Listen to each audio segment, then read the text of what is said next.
Welcome back to Investing Talk podcast. Today we're taking a focused look at Security Matters, ticker SMX. We've got a detailed due diligence report from April 17th, 2025, an analysis document from this month, April 2025, and some recent news also dated April 17th. Our aim here is to really unpack what's most important for you to understand about this company right now. Okay, let's jump straight in. So Security Matters is based in Dublin. They're in the authentication solution space. Think brand protection, track and trace technologies, that sort of thing. And their core tech, it involves these molecular markers. That's right, proprietary molecular markers. They can embed these into, well, almost anything, solids, liquids, even gases. Then they use special readers and a blockchain platform to verify them. So it's like creating a unique fingerprint almost, a digital twin for physical stuff. You could think of it that way. The idea is to boost supply chain transparency, and they also see big potential in the circular economy. Right. And you mentioned wanting to get up to speed quickly but thoroughly, appreciating those aha moments. So let's get into what really stands out from these reports. For me, the financials immediately wave a bit of a red flag. It looks concerning. That's putting it mildly. The reports are pretty stark. There's a significant lack of revenue in the most recent fiscal year.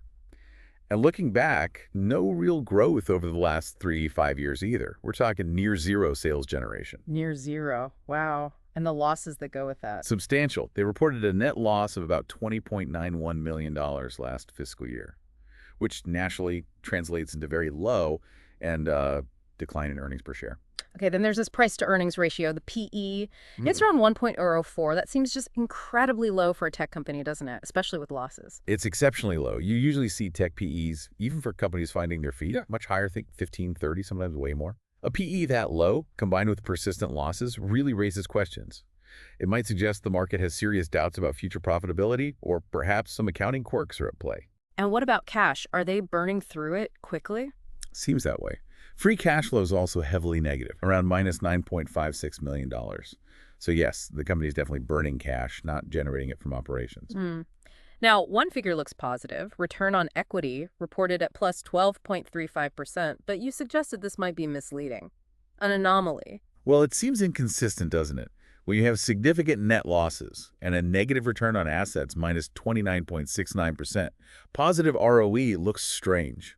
It's likely more of an accounting result, perhaps related to the structure of their equity or past write-downs, rather than a sign of actual profitable performance for shareholders based on current operations. Right, context is key there. And lastly, in the financials, this working capital deficit, about $19 million. That's correct. A working capital deficit of that size signals potential short-term financial strain. It means their current liabilities exceed their current assets, which could make meeting immediate obligations difficult. Okay, so the financial picture is pretty tough. Let's try to understand the underlying business better. This three-part system: marker, reader, blockchain. It sounds unique. It is quite distinct. Combining the physical, unclonable molecular marker with the digital verification via reader and blockchain, that integration is their potential edge. It does create, theoretically, a high barrier to entry. And they're targeting some big markets: luxury goods, anti-counterfeiting, recycling. Huge potential markets. The luxury goods anti-counterfeiting space alone is valued in the trillions, maybe $4.5 trillion. Right. Plus recycling, verifying content, industrial applications. The scope is wide if they can make it work. How do they stack up against others? You mentioned IBM Food Trust, ViChain, Applied DNA Sciences. What's SMX's differentiator? Compared to, say, IBM or ViChain, which are more blockchain-centric digital tracking, or Applied DNA, which uses DNA marking, SMX's claim is the permanence of their molecular markers. They're designed to survive processes like recycling. That's key for tracking materials through a full circular life cycle. Okay, that makes sense for the circular economy angle, but we keep coming back to this. Despite the unique tech, the revenue just isn't there. And that's the elephant in the room. The tech might be interesting, but the lack of sales raises serious questions about market adoption, commercial viability. Are customers buying it? The report suggests they're still a very small, emerging player, not an industry leader. Their market cap reflects that very small, in the low millions range. All right, let's look at what they're doing recently. There was news this week about a partnership with Aegis Packaging. Yes, just announced April 17th. They're partnering with Aegis Packaging to create a sustainable packaging solution. It combines SMX's marking and blockchain with Aegis's recyclable coatings. The goal is end-to-end traceability and replacing non-recyclable plastics. That sounds like a smart move, targeting sustainability in that huge packaging market. Definitely taps into the $400 billion plus global packaging industry and the big regulatory push towards circular economies. It's a logical strategic direction. Also this week, another reverse stock split, a 3.3 to 1 this time. Correct. Shareholders approved it. And this comes after a 1-for-28.5 split back in January. 2 reverse splits in a few months. That's usually about keeping the stock price above listing requirements, right? Like for Nasdaq. That's almost certainly the primary driver, trying to maintain Nasdaq compliance. The latest split should take the price from around $1.40 up to roughly $4.62 based on current levels. So it looks like they're trying to tackle 2 big issues. Find a winning application in sustainability and prop up the stock price. That seems like a fair summary of these recent moves. Focus on a growth market while managing the immediate stock listing pressures. Okay, let's explicitly lay out the risks and opportunities. We've touched on them, but let's crystallize. The biggest risk seems obvious. Absolutely. The zero revenue and the accelerating losses. That points to fundamental financial instability and liquidity concerns. You can't ignore that.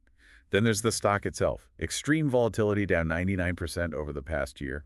A high beta, around 3, meaning it's way more volatile than the market average. Very speculative. And the reliance on a model that just hasn't proven itself commercially yet. Plus the cash burn. Exactly. High cash burn means they likely need more funding soon. And the history of reverse splits. While sometimes necessary, it's often seen as a sign of underlying weakness. Okay, those are significant risks. What about the potential upside? Why might someone still be watching this company? The upside hinges entirely on the technology and its potential markets, if they can get traction. The proprietary nature of the tech, applications in anti-counterfeiting, sustainable packaging, those are genuinely large and growing areas. And the Aegis partnership could be a catalyst, maybe their plastic cycle token concept? It could be. If that partnership leads to real adoption, or if their token concept gains traction in medtech or aerospace like they hope, that could create recurring revenue tied to sustainability. Plus, you have global regulations pushing for more traceability and circularity. That's a tailwind for what they offer, in theory. What do we know about the people running the show? Management. The CEO, Haggai Alon, founded the company relatively recently, mid-2022. So the leadership team is somewhat new in its current iteration. Beyond that, there's limited public information available on the executive team's track record here. And ownership. Insiders. Institutions. Very low on both fronts. Insider ownership is tiny, around 0.35%. Institutional ownership is also minimal, maybe 2%. That doesn't exactly scream confidence from those groups yet. And no significant recent insider buying to point to either. Okay. Lastly, valuation and market sentiment. We mentioned the low PE. What about price to book? Price to book is also extremely low. Suggests the stock price is well below the accounting value of its assets. Could be due to illiquidity, potential write-downs, or just very negative sentiment. And sentiment seems negative overall, given the stock performance and analyst views. Yes, the stock has obviously taken a massive hit. Some analyst models mentioned in their reports suggest more potential downside near-term before maybe a very long-term recovery. Technical indicators back in mid-April were pointing towards sell ratings for short-term horizons. Okay, so wrapping this up, looking at Security Matters, SMX, you have this really interesting, maybe even groundbreaking technology for authentication, traceability, sustainability, but it's weighed down by a really concerning financial situation. Essentially, zero revenue, big losses. That's a massive hurdle. It's a classic tech story dilemma, amplified perhaps. You've got potentially disruptive innovation clashing head-on with severe financial headwinds. The recent moves, the Aegis partnership, the reverse splits they show. Management is trying to navigate this, trying to find a viable path forward and keep the lights on. But the extreme volatility, the financial state, it really underscores that having cool tech isn't enough, right? You have to be able to sell it, make money. Precisely. It highlights the critical gap between invention and successful commercialization. Any investor looking at this would need to be very aware of the risks involved. Yeah. What's really captivating, though, is that if they could bridge that gap, the potential impact on tracking physical goods, especially with the sustainability focus, is huge. The core question really becomes, can this specific company, SMX, with this specific tech, overcome these very real financial challenges and finally achieve significant market adoption? That's the big unknown. A key question indeed. For anyone digging deeper, we'd certainly suggest exploring the official SEC filings. That recent Form 6K about the share consolidation would be a good starting point. And keep an eye on any investor relations updates directly from the company for the absolute latest picture. Good advice. Thank you for bringing this complex case to us today. And for everyone listening, if you found this analysis valuable, please do subscribe, like the episode, and leave us a comment. We always appreciate hearing from you, and your engagement helps the show.